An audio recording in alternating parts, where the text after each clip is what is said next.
ముందు జమ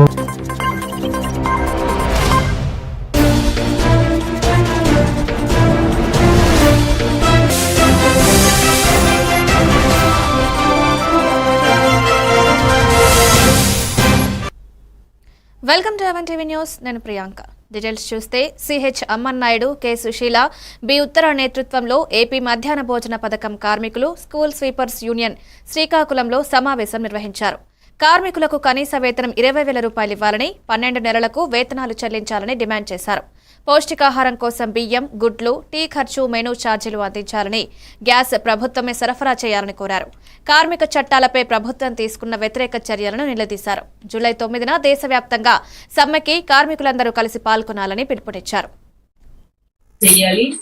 ఈ రోజు పెరుగుతున్న ధరలు బట్టి మధ్యాహ్నం భోజనం పథకం అనేది పెట్టే కొత్త మినో ఏదైతే ఉందో ఆ మినోల మీద ప్రభుత్వం మినో ఛార్జీలు, అలాగే వంట వర్కర్స్ కి జీతాలు, యూనిఫాము, అలాగే ఐడెంటి కార్డులు ఇవ్వాలని ప్రభుత్వం తరఫు నుంచి మేము కోరుకుంటున్నాము. అలాగే అక్కడైతే ఏవైతే స్కూళ్ళు ఉన్నారో అక్కడ వంట కిచెన్లు, కనీసంగా కొన్ని స్కూల్కి వాటర్ సదుపాయం కూడా లేదు, కొన్ని స్కూల్కి వంట కిచెన్లు కూడా లేవు. అలాగే ప్రభుత్వం కూడా ఇవి స్పందించి గుర్తించి వంట కిచెన్లు, వంట చేయడానికి ఏదైతే ఏర్పడుతుందో వాటర్ అవన్నీ కూడా గవర్నమెంట్ సప్లై చేయాలి. అలాగే మిడ్ డే మీల్స్ వాళ్ళకి కూడా అక్కడ ఏదైనా ప్రమాదం జరిగేటట్టయితే ప్రభుత్వమే దానికి బీమా పథకం అనేది ఇవ్వాలి. చాలా ఎంతవరకు గతంలో చాలా వరకు ఇలాగే వంటలు చేస్తుండగా కూడా జాడపేట గ్రామంలో పద్మావతి ఆవిడ ఖాళీ బూడిదైపోయింది, కానీ ఇప్పటికి కూడా ఆవిడకి ఏం న్యాయం జరగలేదు. అలాగే ప్రభుత్వం కూడా చాలా దగ్గరలో ఇలాగే గ్యాస్ బండ్లు పేలిపోవడం, చాలా అనేకమైన రకాలు మిడ్ డే మీల్స్ ఎదుర్కొంటున్నాం. అదే నా పేరు బి ఉత్తర, మిడ్ డే మీల్స్ జిల్లా secretary. Srikakulam AP anganwadi workers and helper union రాష్ట్ర అధ్యక్షుడు జి బేబీరాణి ఆధ్వర్యంలో సమావేశం నిర్వహించారు. అంగన్వాడీలకు వేతనాలు పెంచాలని, తల్లికి వందనం, సంక్షేమ పథకాలు అమలు చేయాలని డిమాండ్ చేశారు. ప్రభుత్వ ఉద్యోగులుగా గుర్తించాలి, ఎఫ్ఆర్ఎస్ రద్దు చేయాలన్నారు. 2019 నుండి వేతనాలు పెరగలేదని, సమ్మె హామీలు నెరవేర్చాలన్నారు. రాజకీయ వేధింపులు ఆపాలని, తొలగించిన వారిని తిరిగి నియమించాలని పిలుపునిచ్చారు.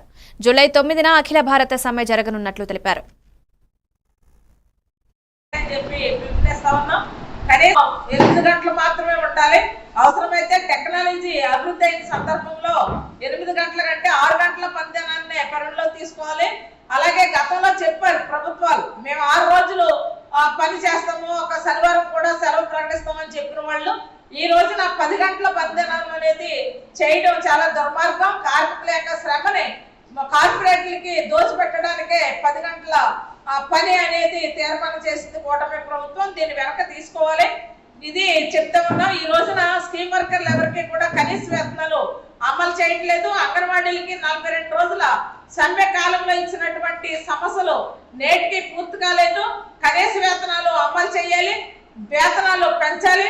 అలాగే ఇతర స్కీమ్ వర్కర్లు ఎవరైతే ఆశా వర్కర్ల వేతనాలు పెంచాలి, కనీస వేతనాలు అమలు చేయాలి. మిడ్ డే మీల్, అలాగే కంటింజెంట్ వర్కర్లు ఎవరైతే ఉన్నారో వాళ్ళ వేతనాలు మరీ అతి తక్కువ వేతనాలు ఇస్తున్నారు. ఆ వేతనాలు కూడా పెంచాల్సినటువంటి అవసరం ఉంది. అనేక చోట్ల అంగన్వాడీల మీద, ఆశాల మీద, మిడ్ డే మీల్ వీళ్ళందరి మీద కూడా రాజకీయ వేధింపులు చాలా తీవ్రంగా ఉన్నాయి. వేధింపులు అరికట్టాలి. తొలగించినటువంటి అంగన్వాడీలని విధుల్లోకి తీసుకోవాలి. అలాగే అంగన్వాడీ ఆయమ్మలకి ప్రమోషన్లు ఇవ్వడంలో ఈ జిల్లాలో పీడీ చాలా దుర్మార్గంగా వ్యవహరిస్తున్నారు. ఎవరికైతే అర్హులు ఉంటారు. డాక్టర్ బిఆర్ అంబేద్కర్ కోనసీమ జిల్లా రాజోలు నియోజకవర్గం మలికిపురం మండలం చిరు వ్యాపారికి 3,38,000 రూపాయల కరెంటు బిల్లు, చిన్న గదిలో బట్టల వ్యాపారం చేసుకునే కుంపట్ల యువకుమార్కు సాధారణంగా ప్రతి నెల 400 నుండి 700 రూపాయల విద్యుత్ బిల్లు వచ్చేది. జూలై నెలకి ఏకంగా 3,38,000 రూపాయలు రావడంతో తన పరిస్థితి ఏంటని విద్యుత్ శాఖ అధికారులను వ్యాపారి ప్రశ్నిస్తున్నాడు. కస్టమర్ కేర్ నెంబర్కి ఫిర్యాదు చేస్తే స్థానిక విద్యుత్ శాఖ అధికారులకు రాతపూర్వకంగా కంప్లైంట్ ఇవ్వమని సూచించినట్లుగా చెప్తున్నారు.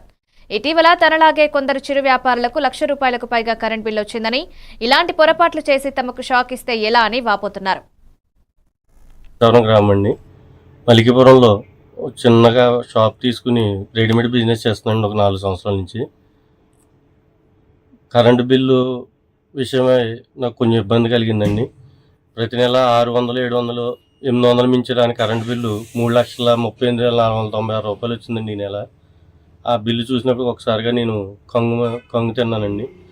వెంటనే అదే డిపార్ట్మెంట్కి కంప్లైంట్ ఇద్దామంటే ఇవాళ ఆదివారం అని చెప్పి మేము కంప్లైంట్ ఇవ్వలేదండి.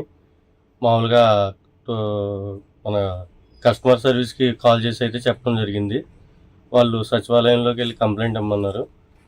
కానీ ఇంత బిల్లులు చిన్న చిన్న షాపులకి, చిన్న వ్యాపారస్తులకి వస్తే అవి తర్వాత అధికారులు బిల్లు వచ్చిన తర్వాత ఎందుకు వచ్చింది ఏంటని చెప్పి చూసుకుంటాం కాకుండా ముందే అధికారులు ఇలాంటివి రాకుండా చర్యలు తీసుకుంటే బాగుంటుందని కోరుకుంటున్నామండి. మా పక్క షాప్కి కూడా 3 నెలల కిందట ఇలా వచ్చిందండి. కట్టేసి ఉన్న షాప్కి, ఓపెన్ చేయని షాప్కి, అసలు రన్నింగ్లో లేని షాప్కి 1,00,000 రూపాయలు బిల్లు వచ్చిందండి. వాళ్ళు ఇలాగ ఆఫీస్ చుట్టూ తిరిగి మళ్ళీ దాన్ని కరెక్ట్ చేసుకున్నారు. ఇలా ఎవ్రీ మంత్ ఎవరో ఒకరికి ఇలా బిల్లులు తేడా రావటం, లేకపోతే ఈ స్మార్ట్ మీటర్ల వల్ల ప్రాబ్లమో తెలియదు కానండి. వీటి మీద ప్రభుత్వం తగిన చర్యలు తీసుకోవాలని మేము కోరుకుంటున్నామండి. అది మా వ్యాపారస్తులు అందరి తరఫున కూడా నేను కోరుకుంటున్నానండి.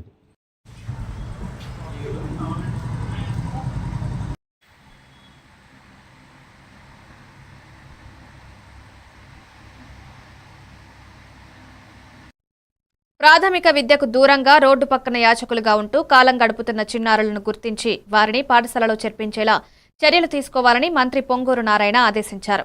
నెల్లూరు సిటీ నియోజకవర్గంలో బడికి వెళ్లకుండా తల్లిదండ్రులతో యాచక వృత్తిని కొనసాగిస్తున్న వారిని గుర్తించాలని సచివాలయ సిబ్బందికి మంత్రి ఆదేశాలు జారీ చేశారు. చదువు ప్రాధాన్యతను వారికి వివరించి స్కూల్లో చేర్పించాలని సూచించారు. విద్యాశాఖ మంత్రి నారా లోకేష్ సూచనల మేరకు ఇవాల్టి నుంచి సిటీ నియోజకవర్గంలో బడి ఈడు పిల్లలు బడికి వెళ్లేలా చూడాలన్నారు. బాల కార్మికులను సైతం గుర్తించాలని ఆదేశించారు.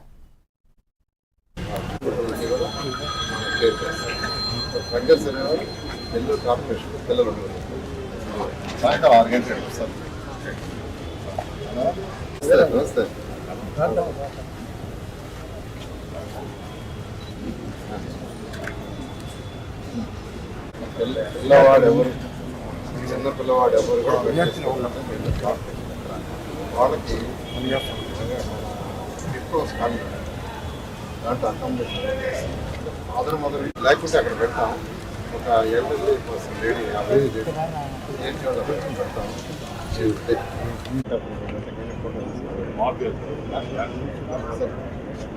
పిల్లవాడు ఎవరు చిన్న పిల్లవాడు ఎవరు కూడా సరిగా చేస్తారు.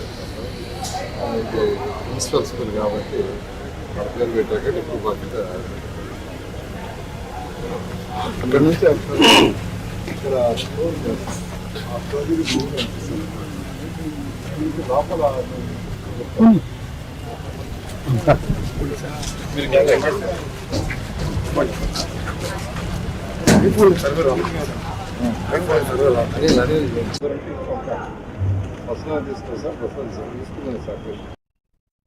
భీమిలి నియోజకవర్గం ఆనందపురం మండలంలో ప్రతి గ్రామానికి మెరుగైన వైద్య సేవలు అందించాలనే సంకల్పంతో ఉమానారాయణ ఫౌండేషన్ ప్రత్యేక వైద్య శిబిరాన్ని నిర్వహిస్తోంది. సంగివలస ఎన్ఆర్ఐ హాస్పిటల్ వైద్య సిబ్బంది సమన్వయంతో ఈ శిబిరంలో వివిధ రోగాలపై పరీక్షలు, సలహాలు, అవసరమైన మందుల పంపిణీ జరుగుతోంది. ఈ సందర్భంగా వ్యవస్థాపకుడు వామిడి శ్రీ తారక్ మాట్లాడారు.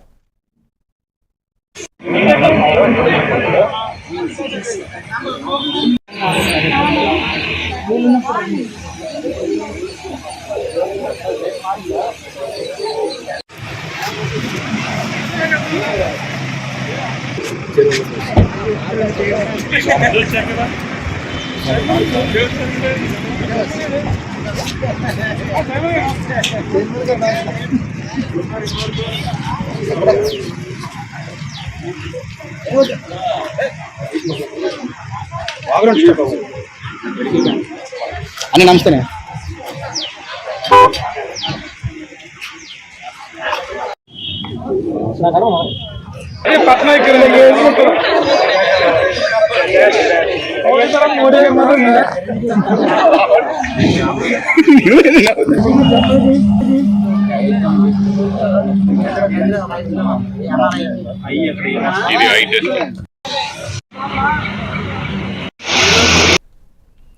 ఏలూరు జిల్లా జీలుగుమిల్లి గ్రామంలో ఆదివారం ఉదయం పిచ్చి కుక్క దాడిలో గాయపడి తీవ్ర గాయాల పాలైన 9 మంది క్షతగాత్రులు పోలవరం ఎమ్మెల్యే చిర్రి బాలరాజు పరామర్శించారు. ఆసుపత్రిలో క్షతగాత్రులు గాయాల పాలై ఉదయం చేరితే వారికి సరైన వైద్యం అందించకుండా ఆసుపత్రి సిబ్బంది నిర్లక్ష్యం వహిస్తున్నట్లు ఎమ్మెల్యే దృష్టికి వచ్చిందని, ఆసుపత్రి సిబ్బంది వ్యవహరించిన తీరుపై ఎమ్మెల్యే సీరియస్ అయ్యారు. మరోసారి పునరావృతం కాకుండా ఉన్నతాధికారులతో చర్చిస్తానన్నారు.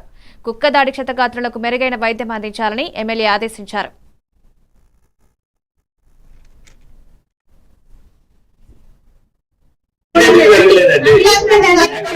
ఇప్పుడు అమ్మా ఇప్పుడు అమ్మా నేను సోమరెడ్డి గారే కదా. ఇప్పుడు నేను వచ్చే ముందు గేట్ కుట్టినట్టు కొడుతున్నాడు అతను. నేనే చూశాను. ఏంటి ఏం జరుగుతుంది అసలు?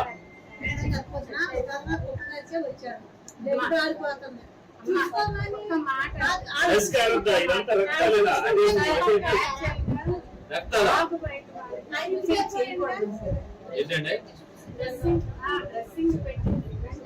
మీరు ఆ కుక్క కాడ సొమ్ముతో క్లీన్ చేయాలి.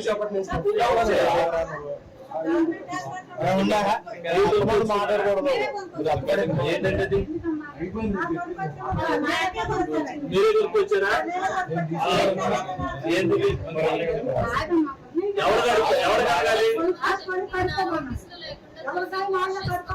ఎవరు కడగాలి? వాటిని గాయాలను ఎవరు కడగాలి? అసలు మనిషిని సీరియస్ ఉన్న మనిషినే అందులో నుంచి కిందకి దింపలేదు కదా. ట్రీట్మెంట్ ఎలా చేస్తారు మీరు? నేను ఎలా నమ్మాలి?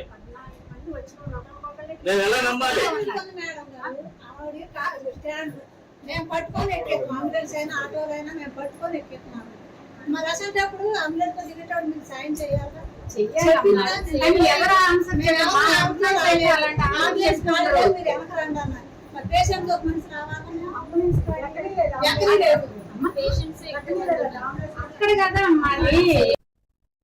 డాక్టర్ బిఆర్ అంబేద్కర్ కోనసీమ జిల్లా రాజోలు నియోజకవర్గం మలికిపురం మండల ఆఫీస్ రోడ్లో విప్లవ వీరుడు అల్లూరి సీతారామరాజు నూతన విగ్రహాన్ని శాసనసభ్యులు దేవవర ప్రసాద్, మాజీ శాసనసభ్యులు ఏ సూర్యనారాయణరాజులు ముఖ్య అతిథులుగా పాల్గొని విగ్రహాన్ని ఆవిష్కరించారు. ఎమ్మెల్యే దేవవర ప్రసాద్ మాట్లాడుతూ మన్యం ప్రజల ప్రాణ రక్షణ కోసం తెల్లదొరలను ఎదిరించి తన ప్రాణాలని అర్పించిన త్యాగమూర్తి, భారతదేశ స్వతంత్ర ఉద్యమానికి విప్లవం వైపు నడిపించే స్ఫూర్తిని అందించిన తెలుగు వీరుడు అల్లూరి సీతారామరాజు 128వ జయంతి సందర్భంగా ఆ వీరునికి దేశభక్తిని, ప్రజా పోరాటాన్ని స్మరించుకుంటూ నూతన విగ్రహానికి ఘన నివాళులర్పించారు.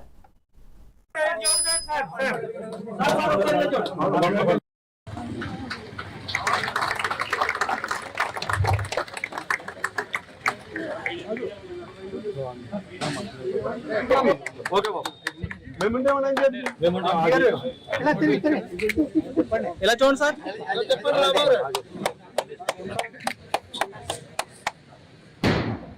Okay sir. వచ్చిన నాయకులందరూ తన దండశాలు ఉంది. ఓకే సార్ ఇలా చూడండి.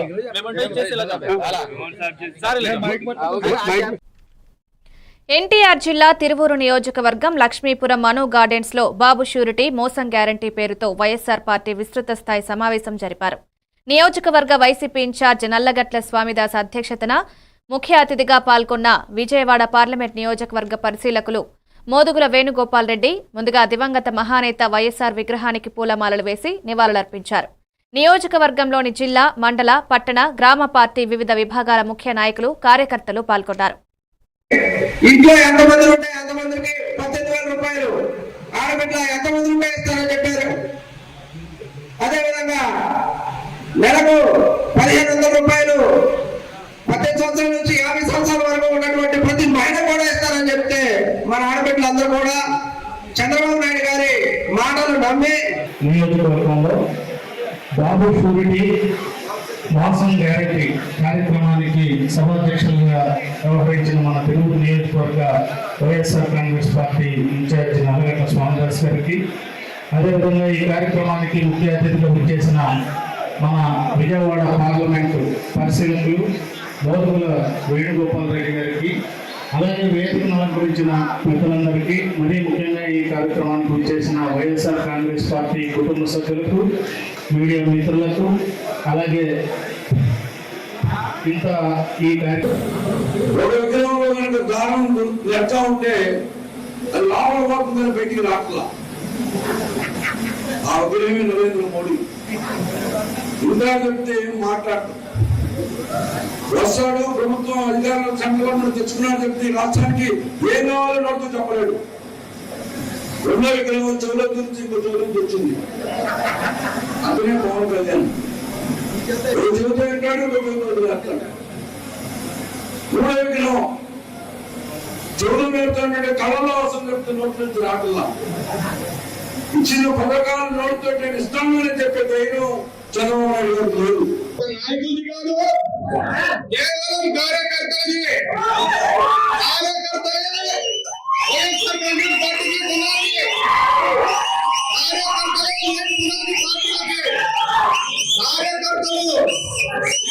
కార్యకర్తలు ఒక నెలలోనే రామకృష్ణ ఆ నాయకుడు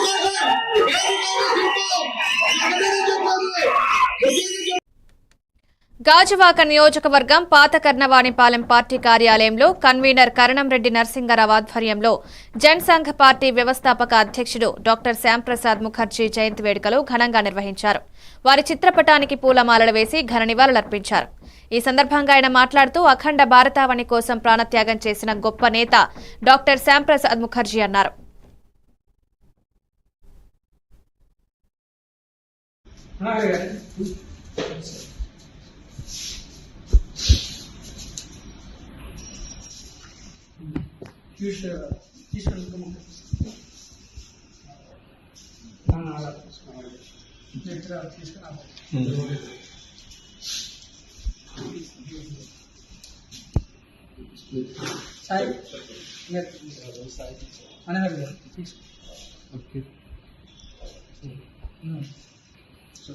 ఈరోజు జనసంఘ్ పార్టీ వ్యవస్థాపక అధ్యక్షులు డాక్టర్ శ్యాంప్రసాద్ ముఖర్జీ గారి జయంతి సందర్భంగా మా పార్టీ పెద్దలు రాష్ట్ర అధ్యక్షులు శ్రీ పివిఎన్ మాధవ్ గారు, మా జిల్లా అధ్యక్షులు శ్రీ పరశురామరాజు గారి పిలుపు మేరకు గాజువాక అసెంబ్లీ నియోజకవర్గంలో పార్టీ కార్యాలయంలో ఆయన చిత్రపటానికి పూలమాల వేసి ఘనంగా నివాళులు అర్పించడం జరిగింది.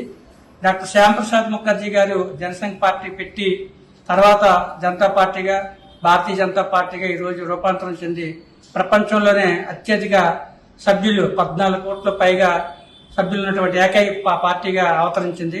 ఆయన యొక్క ఆశయాలకు అనుగుణంగా నేటి ప్రధానమంత్రి శ్రీ నరేంద్ర మోదీ గారు భారతదేశాన్ని ప్రపంచంలోనే శక్తివంతమైన అభివృద్ధి చెందిన భారతదేశంగా 2047 నాటికి తీర్చిదిద్దే కార్యక్రమంలో భాగంగా వికసిత భారత్ సంకల్పం తీసుకొని పనిచేస్తున్నారు.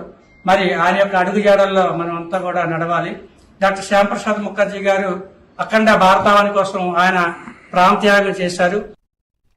గుంటూరు జిల్లా ప్రత్తిపాడు నియోజకవర్గం వట్టిచెరుకూరు మండలం అనంతవరప్పాడు గ్రామంలో ఒక రైస్ మిల్లులో అక్రమంగా ఉంచిన సుమారు 60 టన్నుల పీడీఎఫ్ రేషన్ బియ్యం పట్టుకున్న సివిల్ సప్లై అధికారులు.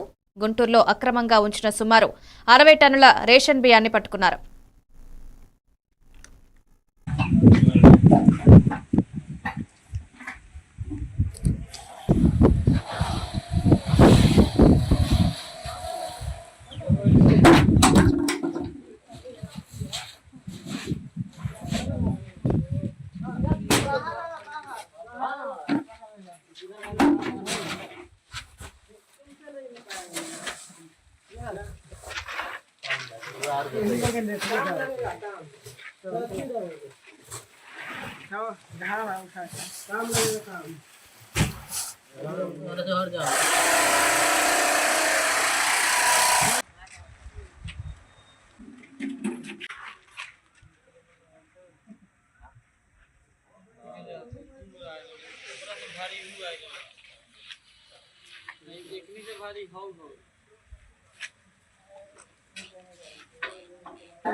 కాకినాడ జిల్లా పెద్దాపురంలో కార్మిక చట్టాలకు నిరసనగా దేశవ్యాప్తంగా జరుగుతున్న సార్వత్రిక సమ్మె జయప్రదం చేయాలని AP anganwadi workers and helpers union CITU పిలుపునిచ్చింది.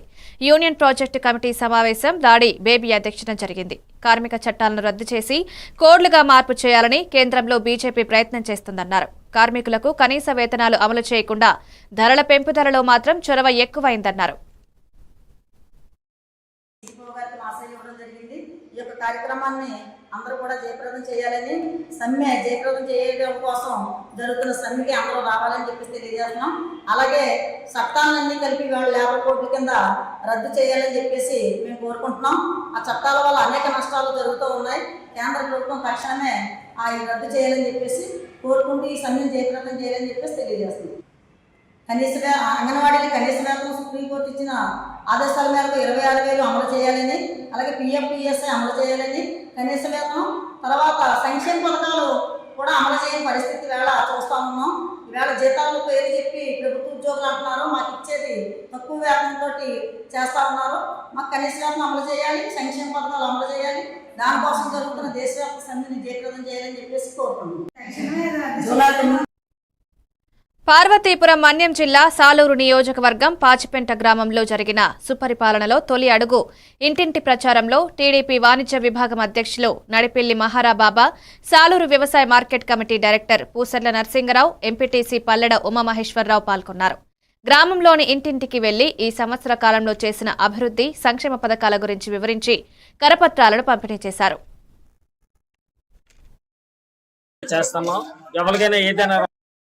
మన గౌరవ ముఖ్యమంత్రి చంద్రబాబు నాయుడు గారి ఆదేశాల మేరకు గౌరవ వాణిజ్య కమిటీ విభాగ అధ్యక్షులు అమలు కూడా జరుగుతుంది.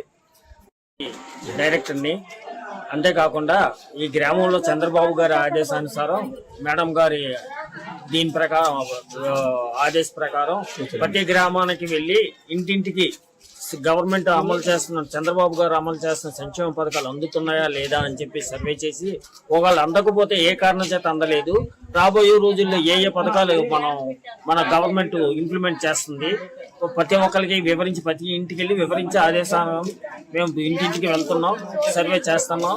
ఎవరికైనా ఏదైనా మన గౌరవ ముఖ్యమంత్రి చంద్రబాబు నాయుడు గారి ఆదేశాల మేరకు గౌరవ మంత్రివర్యులు సంజయ్ రాణి గారి ఆదేశాల మేరకు ఆ సూచనల ప్రకారం ఈరోజు స్థానిక ఎంపీటీసీ అయిన నా సారథ్యంలో మన ఇప్పుడు మార్కెటింగ్ కమిటీ డైరెక్టర్ గారు వాణిజ్య విభాగం అధ్యక్షులు సారథ్యంలో ఈరోజు ఇంటింటికి వెళ్ళి మన గవర్నమెంట్ ఇచ్చే పథకాలను వివరిస్తూ రాబోయే పథకాలను ముందుగా ఇంకా ఏవేవి కొనసాగుతాయో అవి కూడా ప్రజలకు వివరించడం జరుగుతుంది.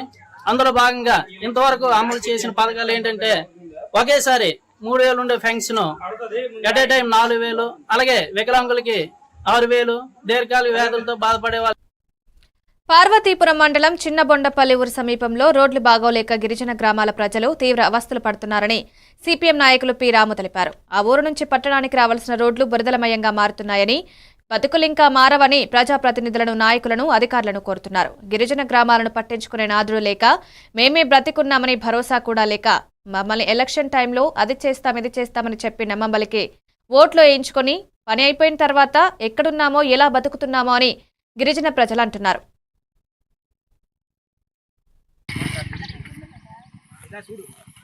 ఆరోగ్యం ఎవరికి బాగలేకపోయినా డోలి కట్టుకొని మోసుకొని వెళ్లే పరిస్థితులే వస్తున్నాయి.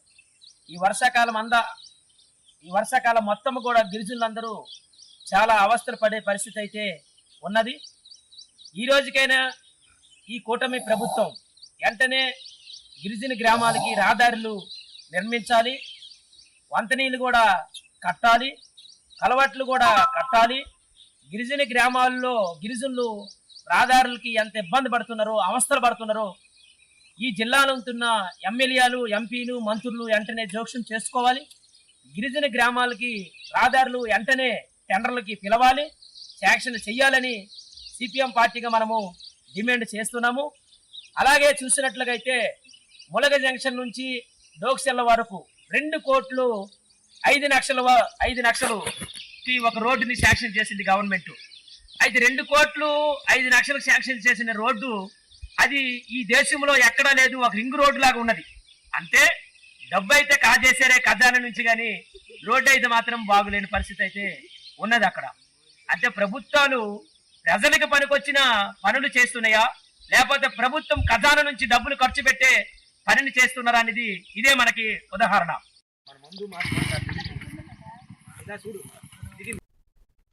ఎమ్మిగనూరు బనవాసిలోని ఏపీఆర్జేసీలో బైపీసీ మొదటి సంవత్సరం చదువుతున్న రిషిత అనే బాలిక దురదృష్టవశాత్తు తల్లిదండ్రులు దగ్గరుండకపోవడం వల్ల ఒంటరితనం అనుభవించి ఆత్మహత్య చేసుకుంది. ఈ విషాదకర ఘటన తెలుసుకున్న ఎమ్మెల్యే డాక్టర్ బివి జయనాగేశ్వరరెడ్డి వెంటనే ఎమ్మిగనూరు ప్రభుత్వ ఆసుపత్రిని సందర్శించి పరిస్థితిని సమీక్షించారు. అమ్మాయికి, ఆమె కుటుంబానికి ప్రగాఢ సంతాపం వ్యక్తం చేశారు. ఈ సందర్భంగా సబ్ కలెక్టర్ కూడా హాజరై పరిస్థితిని పరిశీలించారు. ఈ సంఘటనపై అన్ని వర్గాలు తీవ్ర విచారం వ్యక్తం చేస్తూ ఇలాంటివి పునరావృతం కాకుండా తగిన జాగ్రత్తలు తీసుకోవాలని విజ్ఞప్తి చేశారు.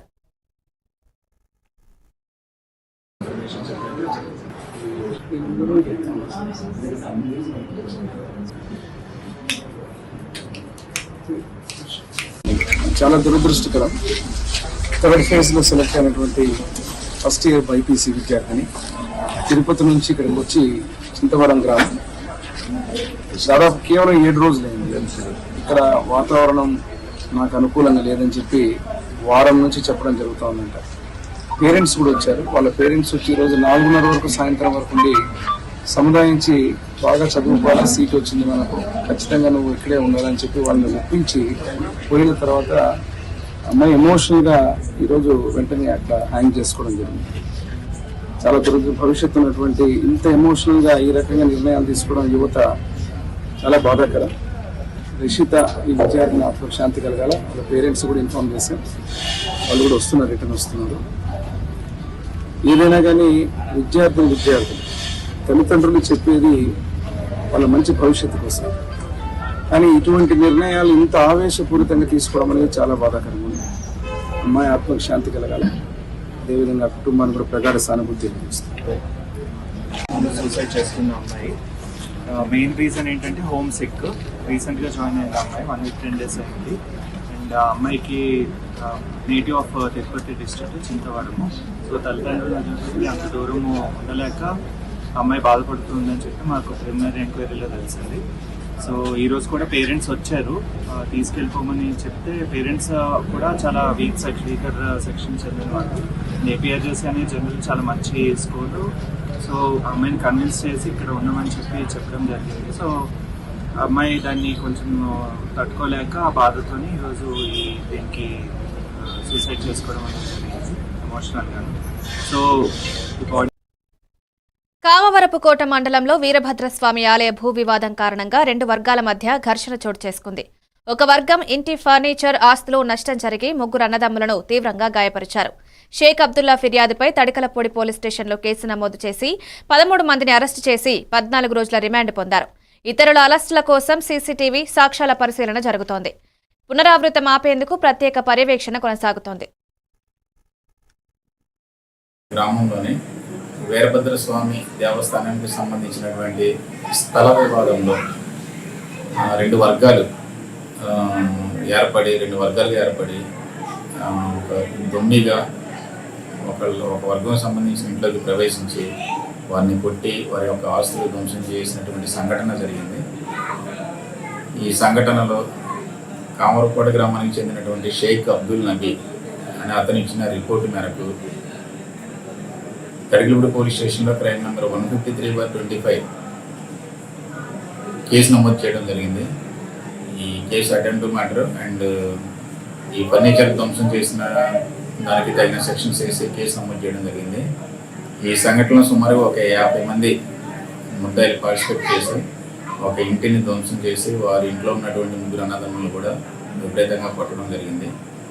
ఆ సంఘటన మేరకు గౌరవనీయులు ఏలూరు జిల్లా ఎస్పీ సార్ గారి ఆదేశాల మేరకు, అదేవిధంగా జంగారెడ్డిగూడెం డిఎస్పీ గారి పర్యవేక్షణలో జంగారెడ్డిగూడెం సిఐ గారు మరియు మేము అందరం కలిసి ఈ సంఘటనకు సంబంధించినటువంటి రికార్డ్ అయినటువంటి దృశ్యాలన్నీ కూడా ఫోన్లో రికార్డ్ అయిన దృశ్యాలు, అదేవిధంగా సీసీటీవీ కెమెరాలో రికార్డ్ అయిన దృశ్యాలు, అదేవిధంగా సాక్షులు డైరెక్ట్గా ఐ విట్నెస్లు ఎవరైతే ఉన్నారో వారి యొక్క విట్నెస్ల ఆధారంగా ఇప్పటికి సుమారుగా 13 మందిని ఐడెంటిఫై చేసి ఆ 13 మందిని కూడా నిన్న అరెస్ట్ చేయడం జరిగింది.